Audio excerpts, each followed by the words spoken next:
A vida contemporânea, embora não se resumida a isto, naturalmente, mas sensivelmente marcada pelo consumismo, pela futilidade, pela pressa,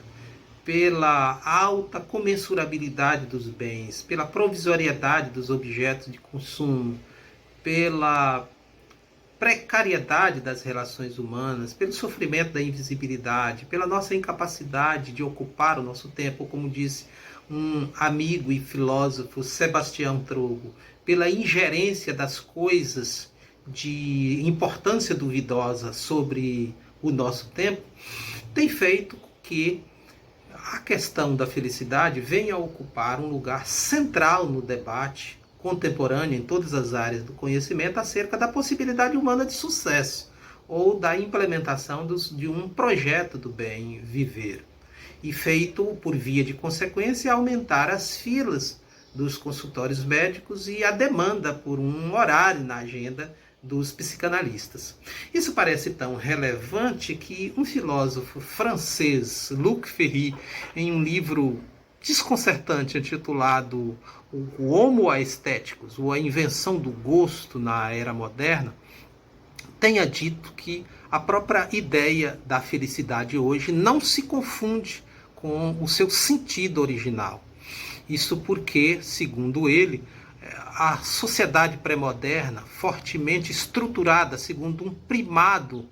de consenso comunitário irrevogável e diferente até da idade iluminista que se deixava orientar, embora fosse orientada segundo um princípio individualista, ainda se deixava orientar segundo uma ideia do mérito. Nada disso prevalece no nosso tempo, em que os indivíduos, segundo uma ética da autenticidade, vivem a cada momento como se fosse o último. Isso torna as nossas vidas inteiramente angustiantes e faz com que os indivíduos não aceitem subscrever qualquer outro compromisso senão com eles próprios. Isto é o que tem levado numa direção do debate acerca da felicidade, a uma direção até nós poderíamos até aventar uma corrupção no próprio sentido da felicidade. Por que dizer isso? Porque, como sabemos, a ética grega era comunitária. Então, naquele terreno não floresceram ideias de um Aristipo ou de um Epicuro cuja noção da felicidade estava centrada na ideia do prazer. Ideias como essas somente tiveram espaço na janela aberta pelo individualismo iluminista, depois do humanismo, a exemplo do que nós encontramos no utilitarismo de Bentham, e sobretudo depois da psicanálise, em que a questão da felicidade está basicamente centrada na própria relação dos indivíduos com o mundo. Ora, isto é o que nós poderíamos dizer, sem prejuízo, naturalmente, né? Isso é apenas um vídeo inaugural, sem prejuízo do que nós vamos discutindo aqui ao longo dessas gravações acerca do Instituto da Felicidade, que é esse projeto novo que veio aí com a reformulação do meu site novo, que na verdade é um projeto que visa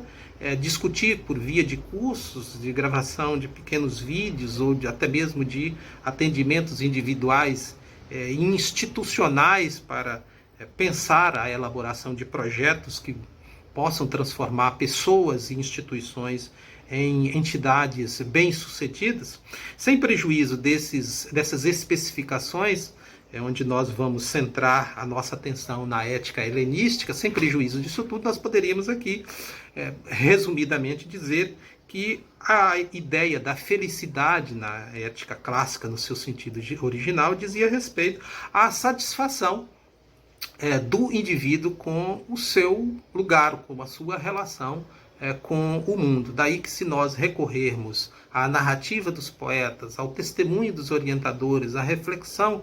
dos filósofos, nós vamos ver que a questão central no debate acerca da felicidade na ética greco-romana está em torno de uma pergunta: o que é que nós, no mundo controlado pelos deuses, em que o destino exerce sobre nós uma força caprichosa, o que nós podemos verdadeiramente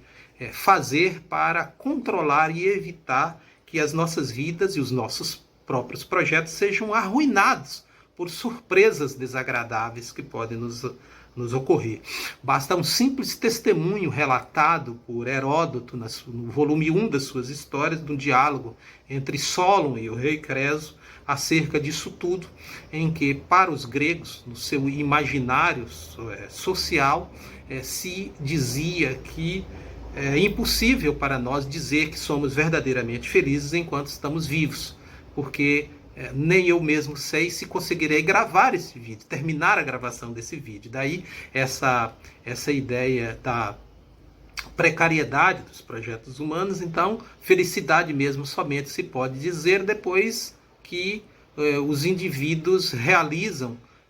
a sua passagem por esse mundo, que se pode verdadeiramente atestar, os outros que ficam depois da sua morte podem atestar que essa vida foi desempenhada sem sobressaltos maiores a ponto de fazer frustrar esses projetos que nós próprios realizamos.